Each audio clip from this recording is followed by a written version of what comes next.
Start small with savings. So kahit 50, 100 per day or per week, importante ay consistency.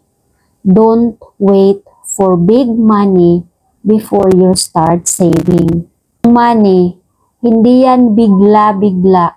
Dahil ang pera ay hindi ka magkakaroon ng biglaan. Lalong-lalo na kapag nagsisimula ka pa lang. Kaya dapat paunti-unti ay kailangan magtabi.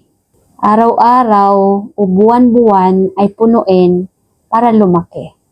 Kasi kung hintayin mo na magsimula ka na, meron ka ng malaking income, never yan mangyayari.